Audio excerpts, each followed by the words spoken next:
अस्सलामुअलैकुम जी, welcome to the sports world. खुशामदीद कहेंगे आपको। ईद के बाद प्रोग्राम का आगाज़ करते हैं, तो बिलेटेड ईद मुबारक तमाम नाजरीन को। और इसके साथ साथ हम खुशियां जो है वो सेलिब्रेट करते हैं, लेकिन ईद में भी हमें उस तरह से खुशी नहीं मिल सकी पाकिस्तानी टीम की जानिब से। T20 जो सीरीज़ है उसके बाद वनडे भी हम बुरी तरह से कह लें कि हार गए हैं। एक मैच रहता है, लेकिन सीरीज़ का फैसला तो ऑलमोस्ट हो चुका है। पाकिस्तानी टीम का न्यूजीलैंड में जो मैचेस जारी हैं उसमें हर शोबे में जिस तरह से परफॉर्मेंस दी गई है पाकिस्तानी टीम की जानिब से, समझ नहीं आ रही है कि एक को निकालें तो रखें किसको, जिसको रखते हैं किन बेसिस पे रखें, क्या ऑल्टरनेट है हमारे पास। हम टॉस भी जीत जाते हैं लेकिन फिर भी क्यों परफॉर्म नहीं कर पा रहे हैं, क्या स्ट्रेटजी होनी चाहिए। इन तमाम मौज़ूआत पर डिस्कस करने के लिए मेरे साथ स्टूडियोज़ में मौजूद है जाहिद मकसूद साहब, यूसुफ अंजुम और सलीम खालिक हमें ज्वाइन करेंगे। तमाम गेस्ट को वेलकम कहूँगी। सबसे पहले मैं जाहिद साहब आपसे आगाज़ करती हूँ। बताइएगा, जिस तरह से अब हमने वनडे में भी पाकिस्तान की परफॉर्मेंस देखी है, हम मैचेस हार गए हैं, वन साइडेड हारे हैं, क्या लगता है क्या वजह है एक्चुअल, क्यों समझ नहीं आ रही है पाकिस्तानी टीम को? सर, जहाँ भी ये बाउंसी पिचेस होती हैं, जैसी कंडीशंस हैं न्यूजीलैंड की, तो पाकिस्तानी बैटर्स के हाथ पांव फूल जाते हैं। अगर बैटिंग की बात करें, फील्डिंग देखें या आप बॉलिंग देखें, दोनों मैचों में मैं समझता हूँ कि इस हवाले से लकी थे मोहम्मद रिजवान को, उन्होंने टॉस जीता था। अभी तक पाकिस्तान ने पहले बैटिंग नहीं की, उसकी बारी नहीं आई कि पहले बैटिंग करे, न्यूजीलैंड का कैप्टन जीते। फिर इनका इम्तिहान होता था कि कितने रन्स बना पाते हैं। और दोनों मैचों में अगर देखा जाए तो हमारी बॉलिंग लाइन जो है इब्तदाई विकेटें जल्द ले लेती है, लेकिन उसके बाद जो है वो लंबी पार्टनरशिप लगवा देती है। पहले वनडे को अगर देखा जाए तो 50 पर 3 आउट थे, उसके बाद मार्क चिपमैन और डैरल मिचेल ने 199 की शराकत की और 344 रन का पहाड़ खड़ा कर दिया। जब बैटिंग की बारी आई है तो अच्छा खासा घेर रहे थे। बाबर के आउट होने के बाद सलमान आगा गए और फिर उनकी लाइन लग गई। 6 विकेटें पाकिस्तान की सिर्फ 22 रन के इजाफे से गिर गई। यही हाल हमारा जो है, वेन्यू बदला, शहर बदला, ग्राउंड बदला, लेकिन वही हाल फिर हुआ। टॉस जीते मोहम्मद रिजवान। और उसके बाद कल का जो सेकंड मैच है, इसमें तो ऐसे लगता था कि पाकिस्तान की जब बैटिंग की बारी आई है उनको किसी गेंद की समझ ही नहीं आ रही, और वो स्ट्रोक खेलते हुए आउट नहीं होते थे, वो गेंद को रोकते हुए आउट हुए हैं इब्तदाई जितने भी बैट्समैन हैं। और फिर फ़हीम अशरफ और नसीम ने, अगर हारिस अनफिट ना होते, नसीम उनकी जगह पर ना आते, तो टीम तो बहुत ही कम स्कोर पर आउट हो जाती। बहुत ही अफसोसनाक सूरत हाल है। हालांकि टीम के जो हेड कोच हैं वो खुद फास्ट बॉलर हैं। दोनों मैचों में अगर आप देखें 43 और गरबन 34 या 32 एक्स्ट्रास दिए हैं पाकिस्तान ने, तो हर शोबे में पाकिस्तानी टीम जो बुरी तरह से नाकाम हुई है इस सीरीज़ में। बिल्कुल जाहिद साहब, आप बात कर रहे थे जब हारिस अनफिट हुए, तो मुझे इसलिए भी हंसी आ रही थी कि शायद ये बहुत रेयर है कि कोई एक खिलाड़ी अनफिट हुआ है, तो हमें खुशी हुई क्योंकि उनकी जगह जब नसीम शाह आए तो उन्होंने एक बड़ा अच्छा परफॉर्म किया। सलीम साहब, क्या लगता है पाकिस्तान ने जैसा परफॉर्म किया, पाकिस्तानी टीम ने, जैसा जाहिद साहब ने कहा कि कुछ समझ नहीं आ रही है, सब कुछ बदल के देखा है, अब क्या गुंजाइश रहती है बदलने की? देखिए, अब है चीफ सेलेक्टर को बदले, और सेलेक्टर्स को बदले। चीफ सेलेक्टर कोई नहीं, सेलेक्टर्स को बदले, कोच को बदले, ये अब करना पड़ेगा। क्योंकि अब आपने देख लिया कि प्लेयर्स को जिस तरह से उन्होंने रोटेट किया और जिस तरह से चेंजेस की, उसने एक बनी बनाई जो हमारी ओडीआई टीम थी उसको खराब कर दिया। प्लेयर्स वही हैं, लेकिन उनका कॉन्फिडेंस लेवल जो है वो 0 हो गया है। और जिस तरह से चैंपियंस ट्रॉफी में हुआ, डिजास्टर हुआ, जिस तरह स्पिनर्स को नहीं लिया, उतना जितनी हम लोगों ने बात की है उस पर, उसी तरह अब यहाँ पर इन्होंने रोटेट किए प्लेयर, कहने को धूल झोंकने के लिए लोगों की हमने ड्रॉप किया है। किसी को T20 से निकाल के वनडे में डाला, किसी को वनडे से निकाल के T20 में डाला। उसमें भी हम बहुत डिस्कस कर चुके हैं कि जी T20 के स्क्वाड में बच्चों को इस तरह मौके नहीं देने चाहिए थे, जो नजर आया सामने। फिर इसी तरह वनडे में हमने देखा कि जब ये सीनियर प्लेयर भी आए, वो अपनी सर्वाइवल की जंग लड़ रहे थे। वो अपनी, उनको इस वक्त ये टीम की नहीं पड़ी, उनको अपनी पड़ी है, बाबर को अपनी पड़ी है कि भाई मैं बड़ी इनिंग खेलूं ताकि मैं टीम में बरकरार रहूं। रिजवान को अपनी पड़ी है कि यार मैं एक इधर कैप्टनसी भी रखनी है, टीम में भी रहना है मुझे, तो मैं अपना परफॉर्म करूं। तो उस सर्वाइवल मोड पर जब आप अपने स्टार प्लेयर्स को भी ले आएंगे तो टीम की परफॉर्मेंस तो वैसी होगी ना।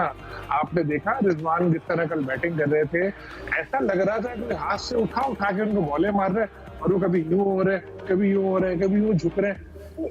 अफसोस हो रहा था, लग रहा था कोई टेल एंडर बैटिंग कर रहा है। जिस तरह बाबर आउट हुए, वो लग रहा था कि कोई बच्चा या कोई टेल एंडर आउट हुआ है। तो ये बहुत तशवीश की बात है कि हमारे सुपरस्टार्स हैं, उनकी इतनी खराब परफॉर्मेंस हो गई है कि उनसे खेला ही नहीं जा रहा। बिल्कुल 5 विकेट हमारी टॉप ऑर्डर आउट हो गया। उसके बाद जिस तरह फहीम खेले, या जिस तरह नसीम खेले, हालांकि फायदा कोई नहीं था, एक फायदा हुआ कि 100 रन पर आउट होने की रुकवाई से बच गए, लेकिन उन्होंने इतना तो एटलीस्ट साबित किया ना कि इस पिच पर बैटिंग की जा सकती है। इसी तरह बॉलिंग में कल भी आधी टीम आउट कर दी थी 132 पे और फिर वो 290 में लेके चले गए। तो इस तरह की परफॉर्मेंस है। तो अच्छा, अब मजे की बात आप बोले, कौशाइकीन के अलावा किसी को कोई अफसोस नहीं है, किसी के कानों पर लकीर नहीं रही कि कोई आके आगे से बोले कि यार ये हाँ बैटिंग फेलियर है, मेरी नाकामी है, मैं छोड़ रहा हूँ, टीम मैंने गलत सेलेक्ट की, मैं छोड़ रहा हूँ, या कोच आके बोले कि मैं आग लगे बस्ती में, हम अपनी मस्ती में। ये लेकिन सलीम साहब, हमने देखा है कि हम ज्यादा से ज्यादा यही बोलते हैं कि ठीक है हमारी गलती थी, हमसे गलती हो गई, हम अभी सीख रहे हैं, अपनी गलतियों से सीखेंगे। अगर एहसास हो भी जाता है तो सिर्फ इन अल्फाज के अलावा ऐसी कोई चीज़ नहीं है जो परफॉर्मेंस में हम देखें कि तब्दीली आए। यूसुफ साहब, जैसा कि हम यही बात कर रहे हैं कि बाउंसी पिचेस हो, स्विंग हो, किसी भी तरह की कंडीशंस हो, हमने देखा है कि पाकिस्तानी टीम मुकम्मल फ्लॉप। हॉकी के जैसा क्या हाल होता जा रहा है पाकिस्तान क्रिकेट का भी? हिफ्ज़ा अभी हाल वैसा हुआ तो नहीं, लेकिन कुछ उसके असरात हैं वो सामने यकीनी तौर पर आना शुरू हो गए हैं। तो आपको ने कहा कि हॉकी में कोई क्रिकेट में अच्छी खबरें नहीं आ रही, तो अच्छी खबरें आना शुरू हो गई हैं। मोहसिन नकवी साहब, आपको पता है कि एशियन क्रिकेट काउंसिल के सदर बन गए हैं। उनकी निगरानी में पाकिस्तान ने ग्राउंड बनाया, आईसीसी चैम्पियन ट्रॉफी करवाई, आईसीसी वर्ल्ड क्वालिफाइंग जो वुमेन का वो यहाँ पर होने जा रहा है। तो अच्छी चीज़ें तो सामने आ रही हैं। अगर टीम परफॉर्मेंस नहीं दे रही तो इतनी तौर पर एक खिलाड़ियों का कसूर है, क्योंकि उन्होंने तमाम इख्तियारात दिए हैं, कोच को दिए हैं, खिलाड़ियों को दिए हैं। बिल्कुल, अब एक वक्त में एक ही चीज़ कर सकते हैं। हाँ जी, बिल्कुल ऐसा ही है। और लगता है कि पाकिस्तान की टीम न्यूजीलैंड में खेलना ही भूल गई है। उनको समझ नहीं आ रही कि कौन सी पिचेस पर कैसे मुकाबला किया जाए। कप्तान रिजवान ने तो अपनी जो प्रेस टॉक थी उसमें हाथ भी खड़े कर दिए, लेकिन विकेटों पर हमें समझ नहीं आ रही कैसे फ्रंट फुट पर जाएं, कैसे बैक फुट पर आकर खेलें। और लेकिन ख़ासतौर पर जो परेशानी वाली बात है हमारी बॉलिंग लाइन की है, क्योंकि बॉलिंग लाइन भी इतनी तौर पर उन कंडीशन को सही तरीके से समझ नहीं पा रही। माजी में हम देखते थे कि इन कंडीशन पर जब रिवर्स स्विंग होता था, स्विंग बॉल होता था, तो उससे हमें एडवांटेज मिलता था, खास तौर डेथ ओवर्स में। अब वो नहीं हो पा रहा हमसे, और इसकी वजह से हमें मसाइल का सामना है। यकीनी तौर बहुत सी ऐसी गलतियां जो पाकिस्तानी टीम ने की हैं। T20 फॉर्मेट भी बदला, वनडे आया फॉर्मेट, लेकिन हमारी किस्मत नहीं बदल पाई। अब किस्मत बदलने वाला कोई हमें ढूंढना पड़ेगा कि वो कौन है जो पाकिस्तान की डूबती नाव को पार लगाने में हमारी मदद कर सकता है। अब आखिरी वनडे बाकी बचा है, देखते हैं कि 5 अप्रैल को क्या उसका अच्छी एंडिंग होनी चाहिए। अब हम ये कह सकते हैं, इतनी तौर पर हम दुआ ही कर सकते हैं, बाकी तो कसर कोई नहीं छोड़ी पाकिस्तान को। ये भी एक सवाल है कि हम ये देखते हैं कि अगर बाउंसी पिचेस हैं तो बैटिंग या बॉलिंग में मसला है बॉलर्स या बैटर्स को, लेकिन अब हमें लगता है कि फील्डिंग के लिए भी हमें एक कंडीशन दरकार है। हम इस मुल्क में अच्छी फील्डिंग नहीं करेंगे, हम इस पिच पे, इस ग्राउंड में अच्छी फील्डिंग नहीं करेंगे, ये भी लगता है पाकिस्तान के साथ मसला है। जी बिल्कुल ऐसा ही है, क्योंकि अब तो न्यूजीलैंड से हम 12 मैच लगातार हार चुके हैं। उन्होंने यहाँ पर भी हमें हराया था, आकर पाकिस्तान में भी, पाकिस्तान की कंडीशन में भी हमारी कोई अच्छी इज्जत अफजाई नहीं हुई। और अपने घर में बुला के तो ज़्यादा हमारी बेइज्जती कर रहे हैं वहाँ पर, हमें जिस तरह उन्होंने धो रहे हैं हर तरफ से। और मेरे ख्याल में अब पाकिस्तान को जिम्बाब्वे के साथ पहली फुर्सत में कोई प्लान करनी चाहिए सीरीज, ताकि जो पाकिस्तान की टीम का खोया हुआ मोराल है वो बहाल हो और कौम को भी कुछ खुशियाँ नसीब हो। सोचना का अमर ये है कि न्यूजीलैंड की टीम जब यहाँ पे आई थी ट्राई सीरीज़ के लिए, तो उन्होंने 2 या 3 मैच खेलने के बाद उनके कैप्टन ने कराची में बयान दिया था प्रेस कॉन्फ्रेंस में, उसने कहा था हम कंडीशंस को समझ गए हैं और अब हम चैंपियन ट्रॉफी में बेहतर खेल पेश करेंगे। जबकि हमारी टीम जाती है वो पूरी सीरीज़ ख़त्म हो जाती है। आधे प्लेयर तो वही हैं जो T20 सीरीज़ पहले हारे हैं। हम अभी तक कंडीशन से खुद को एडजस्ट नहीं करते। 8 या 9 प्लेयर न्यूजीलैंड के मेन यहाँ पे नहीं है, इसमें 3 प्लेयर तो उनके अनफिट हैं। लोकी फर्गुसन अनफिट हैं, एक तरह से बी टीम है उनकी नई टीम है। उनके फिलिप्स जो अनफिट हैं, उनके मिचेल सेंटनर जो है वो IPL खेलने के लिए गए हुए हैं, केन विलियमसन वगैरह सारे गए हुए हैं। 8 उनके मेंबर्स नहीं हैं। इसके बावजूद हमारी टीम की जो परफॉर्मेंस है वो सबके सामने है। उनके बिल्कुल नए नए बॉलर आते हैं। कल का बच्चा आया हुआ जो पाकिस्तानी अरसलान नजर है, वो ही मान नहीं है, वो हमारे काबू नहीं आ रहे ना बैटिंग में, और कितना अच्छा वो शानदार खेल पेश कर रहे हैं। लेकिन वही यूसुफ साहब वाली बात है, अब ऐसे भी नहीं करते। देखिए हर बच्चे का सीखने का तरीका अलग होता है। जैसे माई कहती है ना, कुछ बच्चे स्लो सीखते हैं, कुछ जल्दी पिक कर लेते हैं, तो पाकिस्तानी टीम भी उसमें हमें कंपैरिजन नहीं करना चाहिए। कोई बात नहीं, पाकिस्तान आराम से सीख लेगी। हम वापस आके सीख लेंगे कि हमने न्यूजीलैंड में कैसी पिचेस देखी, अगली बार अच्छा परफॉर्म करेंगे। डिस्कशन कंटिन्यू रखते हैं, एक ब्रेक के बाद हमारे साथ रहिए।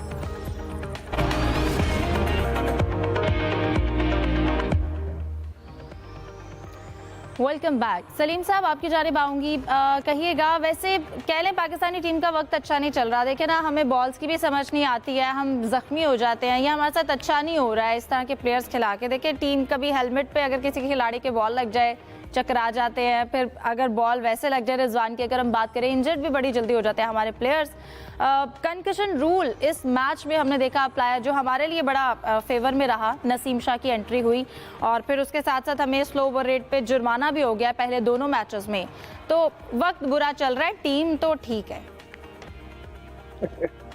टीम हारे जा रही है मुसलसल, तो ठीक कैसे होगी? और वक्त तो बुरा ही चल रहा है। अब तो काफी अच्छे से, जब से अमेरिका में वर्ल्ड कप हुआ है, बल्कि उसके भी पहले से हारे ही जा रहे हैं। बीच में एक आध टेस्ट वगैरह जीते थे, वरना तो परफॉर्मेंस ऐसी जा रही है। और वो कंकशन रूल ठीक है, उन्होंने 50 की आकर टीम में, लेकिन उस वक्त तो मैच खत्म हो चुका था। 90 या 95% शायकीन ने क्रिकेट अपना टेलीविजन सेट बंद करके दोबारा सोने के लिए चले गए। उन्होंने कहा क्या आपकी सबने खराब की।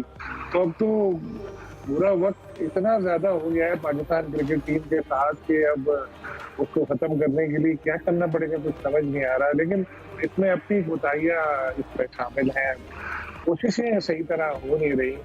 जो लोग हैं वो सही तरह काम कर नहीं पा रहे टीम मैनेजमेंट में या दूसरे प्लेयर्स। तो अब सुफियान मुकीम की बात करते हैं, चले देखें जो खेले कितने अच्छे उन्होंने बॉलिंग की, तो उनको रेगुलर क्यों नहीं खिलाया जाता? उनको चैंपियंस ट्रॉफी में क्यों नहीं खिलाया गया था? इस तरह और भी कई प्लेयर्स होंगे। अब जो यंगस्टर्स है, हमने पहले भी बात की थी, उनको आपने न्यूजीलैंड में लाके खिलाया, उनका कॉन्फिडेंस सारा खराब कर दिया था। तो अब ये आए बाबर रिजवान, इनको आपने कहा पहले, इनको कितनी बातें सुनाई, बाहर किया, फिर यहाँ इनको लेकर आए, अब इनसे परफॉर्म नहीं हो रहा, अब क्या फिर इनको बाहर कर देंगे? अब मेरा ख्याल है आपको भी सुकून से अब PSL का इंतजार करें। थोड़े दिन ही रह गए हैं, क्या 3 तारीख होगी ना, अब 8 दिन रह गए। PSL होगी तो मजा आएगा, क्योंकि उसमें पाकिस्तान टीम इतना नहीं लेगी, तो इसलिए हारेगी नहीं, आराम से खेलेंगे। जो भी होगा जीतेगा PSL में पाकिस्तान ही। शाहीन यही रहेगा, जितने बड़े बड़े हीरो बनके आपको ठीक है। लगेगा। मैं यूसुफ आपकी जानिब आना चाहूंगी। जैसा कि अभी आपने जिक्र किया कि chairman PCB Mohsin Naqvi Asian cricket council के सदर बन गया है, तो आपको क्या लगता है अब क्या मजीद बेहतरी लाई जा सकती है? और इसके साथ साथ अगर हम बात करें विमेंस का ICC इवेंट जो है क्वालिफायर, वो भी पाकिस्तान में हो रहा है, वो भी सर पर आ गया है, इस हवाले से आप क्या कहेंगे? हिफ्जा, ये रोटेशन बेस है, जो जितनी भी सदारत मिलती है एशियन क्रिकेट काउंसिल के हवाले से पहले नजम सेठी साहब भी ये सदारत संभाल चुके हैं, ज़का अशरफ ने भी कुछ अर्सा तक ये जिम्मेदारियाँ निभाई। अब मोहसिन नकवी साहब को जिम्मेदारियाँ सौंपी गई हैं, इतनी तौर पर वो अच्छा करने की कोशिश करेंगे, लेकिन उनके लिए सबसे पहला जो टास्क होगा वो एशिया कप T20 फॉर्मेट में, जिसका अब सितंबर-अक्टूबर में होने जा रहा है। और क्योंकि उसका होस्ट इंडिया है, तो इंडिया के साथ उनकी कैसे कम्बिनेशन रहती है, किस किस्म की वो प्लानिंग करने में कामयाब होते हैं, और क्या वो बतौर एशियन क्रिकेट काउंसिल प्रेसिडेंट क्या वो जो डेवलपमेंट के हवाले से उनके जो जिम्मेदारियाँ होंगी, क्या उसको पूरा करने में कामयाब होंगे? यानी क्योंकि ये उनका पहला तजर्बा है और पहली बार उनको जिम्मेदारियाँ मिली हैं, तो यकीनी तौर पर उनके लिए एक चैलेंज होगा, क्योंकि पाकिस्तान क्रिकेट का दौर अच्छा नहीं जा रहा, किस्मत यहाँ पर भी ख़राब है। तो अब उनके लिए एशियन क्रिकेट काउंसिल की एक बड़ा प्लेटफॉर्म है, इस पर वो किस तरीके से कामयाब होंगे इसका तो आने वाले वक्त में पता चलेगा। बिल्कुल, और आने वाले वक्त में जाहिद साहब जैसा कि अभी जिक्र कर रहे थे, PSL 10 की अब तैयारियां जोरों शोर से जारी हैं, एंथम भी रिलीज़ कर दिया है, तो आपको क्या एक्सपेक्ट करते हैं PSL की जो इवेंट होने जा रहा है? देखिए, बात तो वही है ना, जो मैं बहुत पहले भी आपको एक वाक़या सुनाया था कि हमारी बुजुर्ग खातून भी कहती थी कि आपस में खेला करें, PSL की टीमें आएंगी, ज़ाहिर है शायद हमारी तवज्जो उधर हो जाए। लेकिन अफसोसनाक अमर यह है, मैं जिक्र करना चाहूँगा, नेशनल क्रिकेट अकेडमी लाहौर में मौजूद है, यहाँ पे डायरेक्टर होते थे मुदस्सर नज़र। ये वो ज़माना था जब मोहम्मद आमिर पे इल्ज़ाम लगा था 2010 में स्पॉट फिक्सिंग का। तो हमारी जब बात हुई थी मुदस्सर नज़र के साथ, तो उनका कहना था अगर मोहम्मद आमिर पर यह जुर्म साबित हो गया तो मेरी ज़िंदगी का ये बदतरीन दिन होगा, क्योंकि उसको फास्ट बॉलर को ये इल्म ही नहीं है कि जायज़ तरीके से कितने पैसे उस पर आने थे।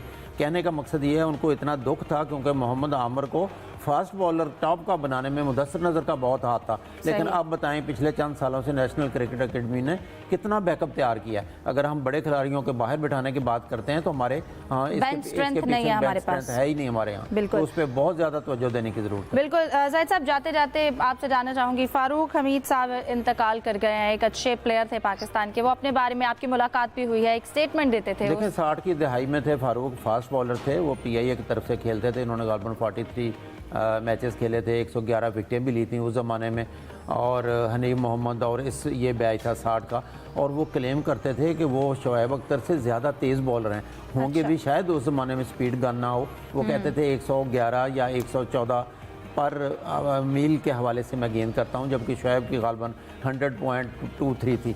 और ये उनका दावा था। उस ज़माने के बड़े अच्छे फास्ट बॉलर थे, लेकिन बहुत ज़्यादा लंबी क्रिकेट खेल नहीं सके। आज 80 साल की उम्र में उनका इंतकाल हो गया लाहौर में। ठीक है, तो प्रोग्राम का वक्त खत्म होता है। तमाम मेहमानों का शुक्रिया करूंगी। आज के प्रोग्राम से दीजिए इजाज़त। अल्लाह हाफ़िज़।